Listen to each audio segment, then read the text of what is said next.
Previously on the Gentleman Stonecutter.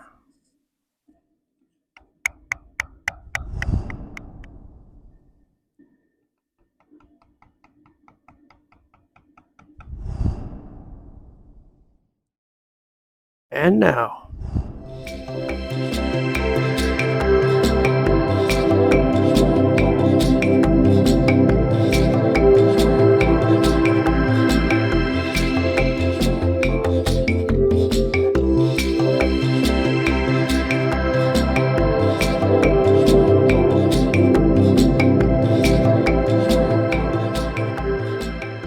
So as you can see, since the last video, I've been working on the center carving and thinning it out quite a bit. And you can see that it's really coming along nicely. I'm very pleased with it. I think it's working out better than I imagined. And you can see that I've started dropping the lights with the roping. So that's coming along nicely, and they're all, obviously they're set in place now. And now is a chance. Now I have a chance to balance out the spacing of them. So it's that's the next thing that I'm working on.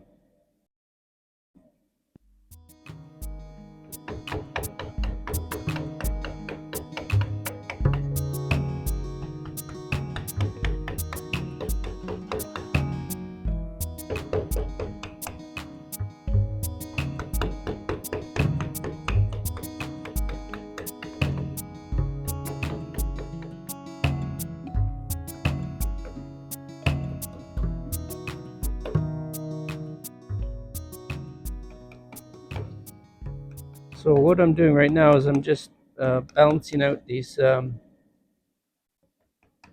sections of roping here, and excuse me. So the way that material like this is worked is you tend to kind of work all the surfaces all the way around, and you rather than diving in too quickly, it's best to leave as much support for the surrounding material as possible, because it does have a tendency to chip. So I'm not too fussy about the accuracy at this stage of each of the movements. Just getting them roughed out is the first goal, and then I'll come back later, tighten them up, and then balance out everything, make sure that it's all the same.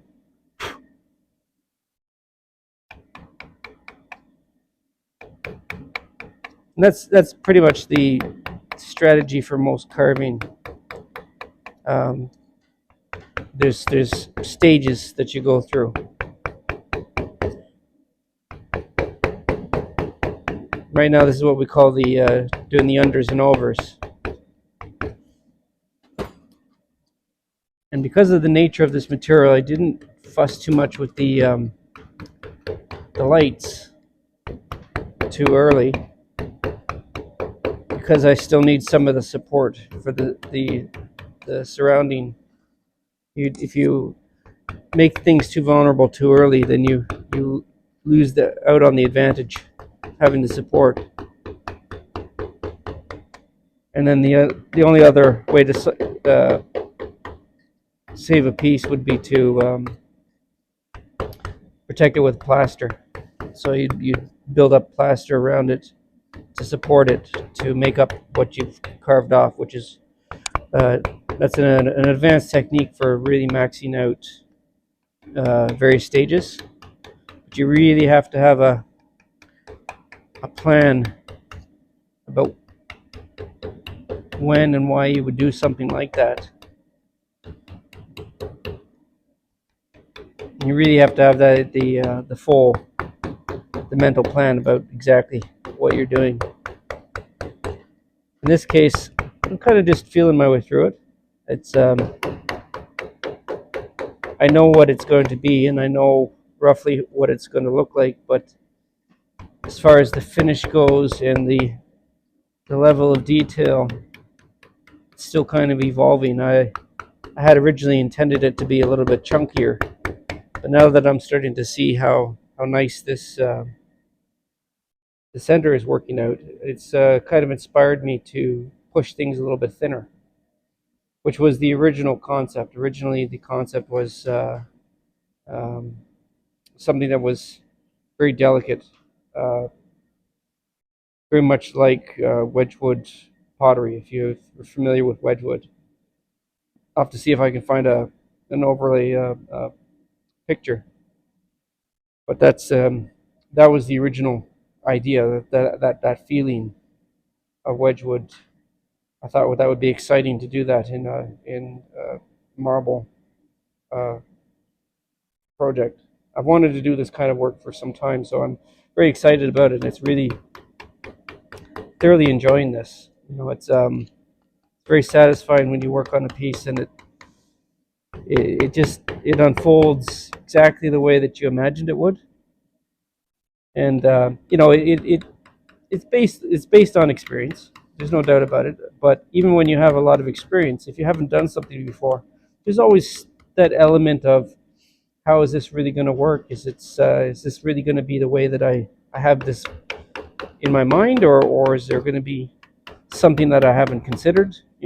It's there's a lot of thought and planning on a mental level before you start a project. And I find that the more you think about something, the better the project will be once you've started it.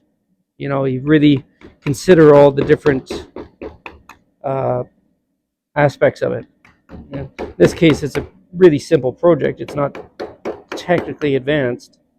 It's just an idea.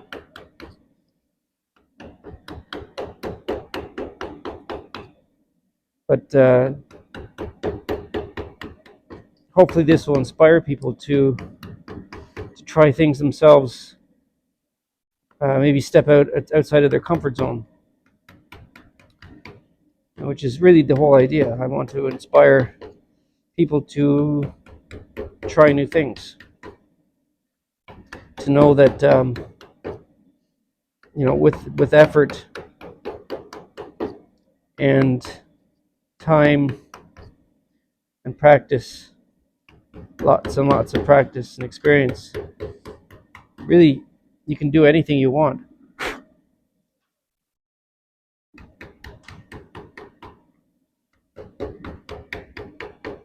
And you start out simple, and you get more complicated from there. But it's with every success, it inspires you to do more interesting things. And along the way, I might actually do a video on some of my earlier pieces, just to show what you can do even in with limited experience. There's stuff that I have around here that I started in my first or second year. And obviously, I had expert guidance, and a lot of time was allotted to me to do the work. But nevertheless, it was still pieces that I did with limited experience, and I'm very pleased with them even to this day. Could I do it a lot better? Of course I could. Uh, I think I would be pretty disappointed with myself if I couldn't.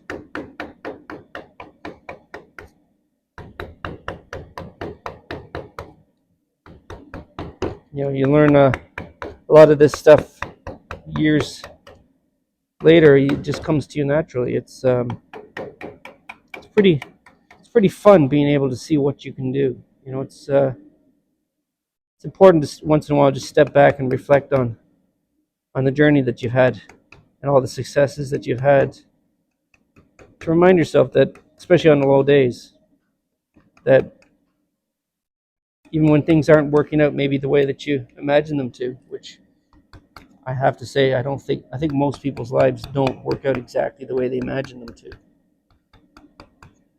And rather than beating yourself up over it, to reflect on all the successes that you have had is in a form of counting your blessings, I guess. And that's important. It's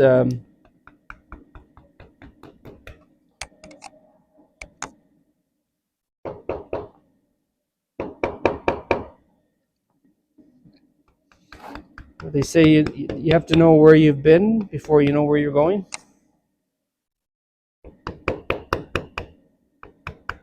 Which is probably the reason why we keep photographs of memories. You know, most of the memories we have in our minds, but the photographs refresh them, take you back to another time, another place, remind you of little details that you may have forgotten.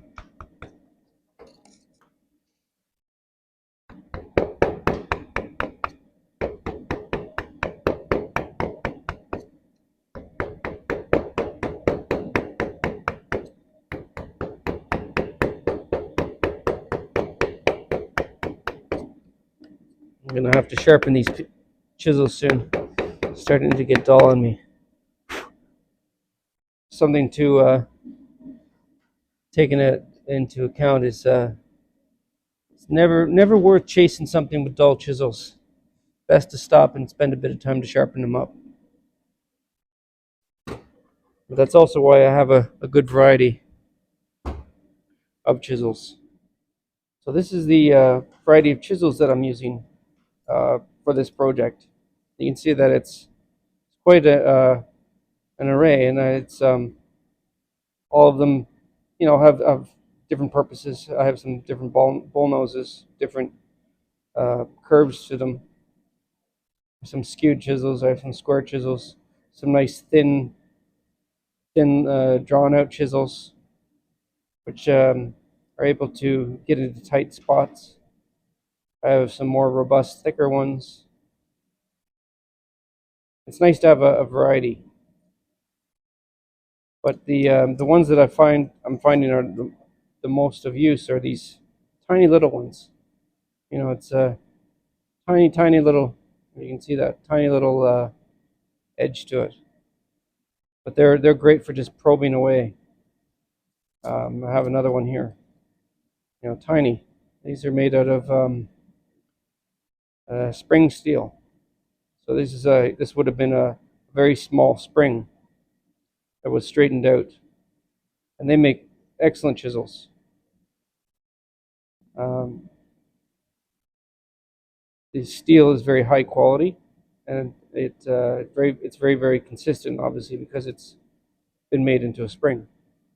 So they make great chisels, and you can see that. I mean, that's not a very heavy spring. I mean, it's pretty fine. Pretty. I mean, that's a little more than an eighth of an inch, right? So it's very fine, and it's got quite a bit of flex to it, but it's the edge that really counts. That's what does the work. And these little ones are, they're a delight. And I don't know if you can buy anything like that. But these ones are the ones that really get you right into the little detailed spots. So and you can make them any shape, any size, you can have, this one has got a bit of a curve to it, so it gets you uh, into tight spots. They're really handy.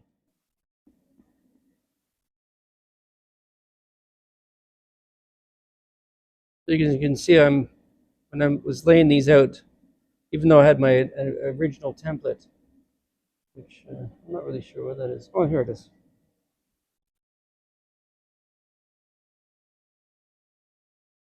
So when I was making these sections up, that was my original template that I used, and I just traced that onto the pieces, and I replicated that. All these pieces were cut from the same piece, so each of these was cut from a standard 3/4 of an inch slab. Uh, the type that they would use for, say, a countertop. And I slice these in half. And so for every piece that I cut, I got two pieces. And then I just apply these onto, shape them out, and I just shape them with a grinder to start with. And this stuff, it cuts fairly nicely, but it does have a tendency to overheat. So uh, I cut them dry. So I just use a carborundum blade, which is a standard masonry blade. You can get them in any building center, and they are really the preferred blade. If you can get away with using them, they uh, they have the best cut. I haven't found a diamond blade yet that can equal it for any materials that can be cut without a diamond blade. So some materials, unfortunately, you have to use a diamond blade. It's just because of their hardness. But for most marbles, limestones, I've not found a diamond blade on the market that cuts as well as a carborundum blade. The carborundum blades, they're cheap. Um, they're fairly readily available, though less available than they used to be, which is unfortunate. The diamond blade industry has really taken over, and they've just because they've gotten so cheap. At one time, diamond blades were so expensive. It was really the only alternative was um, carborundum blades for most people because the diamond blades were so expensive. So gotta watch that. When you're not focused, you make mistakes.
Hopefully, I can inspire other people to uh, do things that they love. It's even if it's a lot of the things that I'm showing you, say for layout or ideas. You could replicate these in other materials such as wood.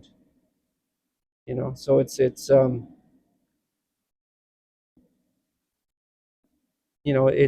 it's all about, this is how artists share, right? This is how artists inspire each other, and um, even though I don't consider myself to be an artist in practice, I am certainly in heart, for sure. And I do have an art background when I was much younger, which is how I originally kind of got into thinking about working with stone. Was I was so inspired by the sculptures of ancient Greece, and it just they just I just decided when I was studying them that I had to learn. I had to learn how to work with marble. I had to that was kind of a life goal, and that's what led me here. It's funny how journeys take shape. You never really know where you're going to end up, but when you follow your heart, it all makes sense in the end. Even when the journey has got hiccups along the way, you just never know where you're going to end up. You just follow your heart. Listen to the inner voice. I always say that it'll never steer you wrong.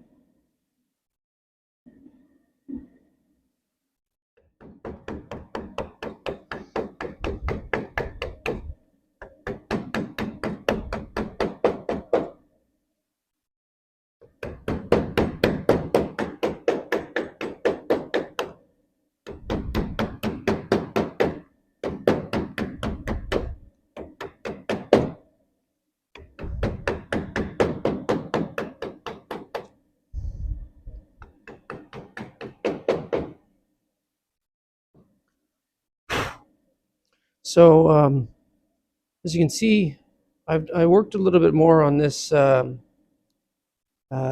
the end of last week. I didn't. I apologize. I didn't get the video out, but I have worked a little bit more on it. I'm not sure if you can see the difference, but I'm introducing a new detail, and I'm further reducing the profile. So everything is getting tightened up and thinned out, and I'm still working away at that, both from the in the lights and on the top surface, reducing its overall thickness in the center carving. And I'll also be reducing this as I work it around, balancing them all out.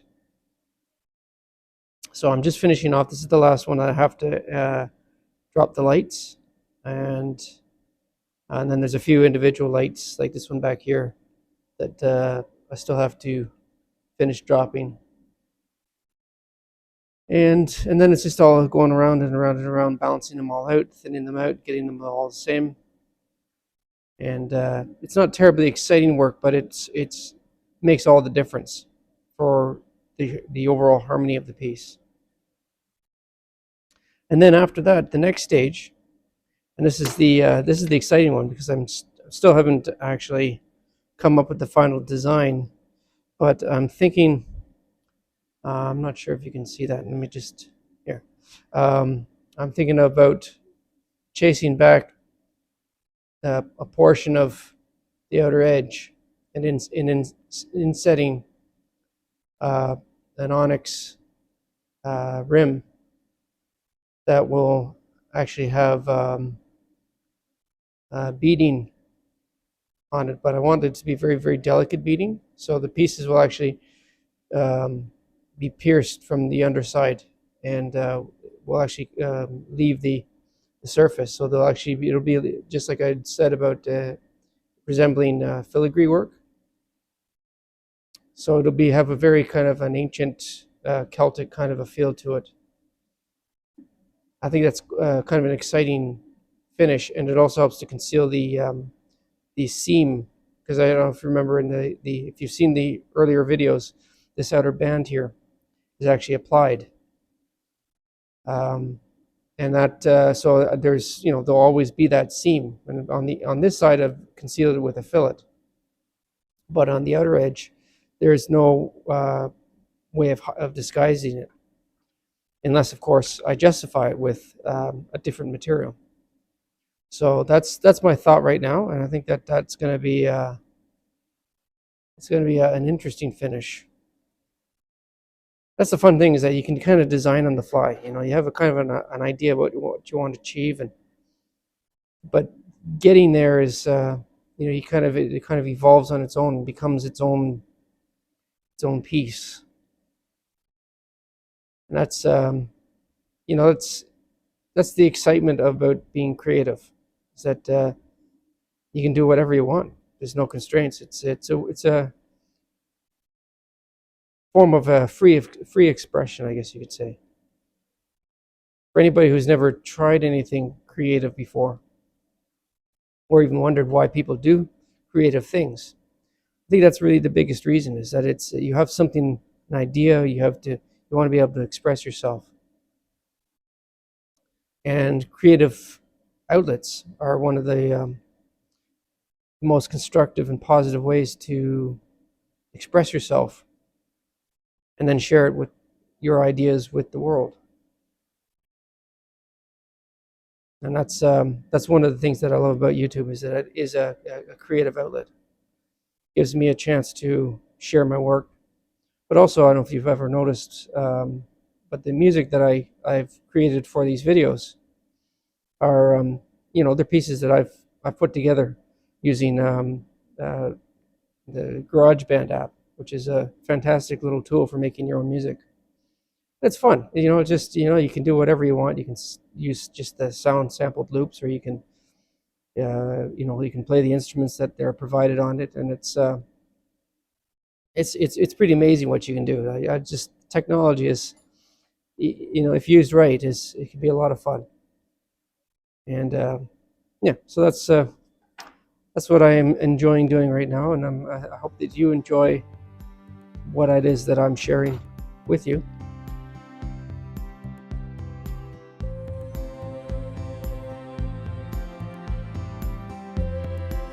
And if you are enjoying this, then by all means, give me a like. It won't cost you anything, and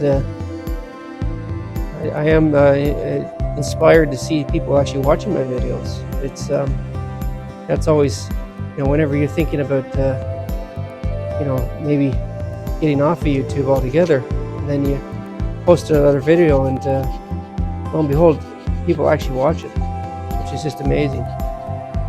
I think that there are other people out there that are interested in listening to what I have to say. It's very interesting.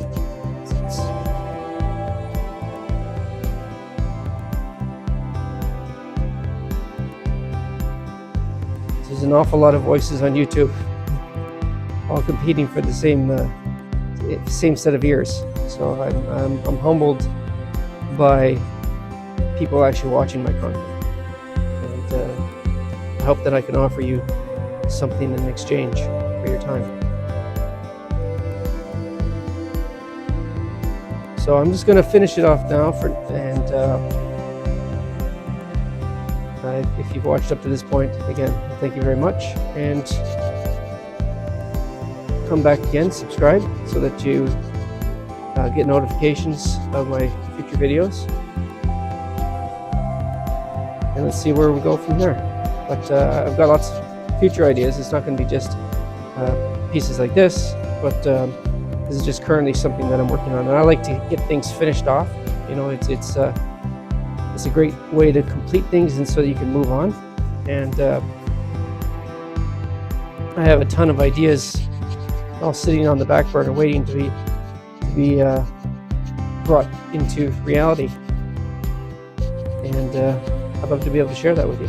So thanks again, and have a great day.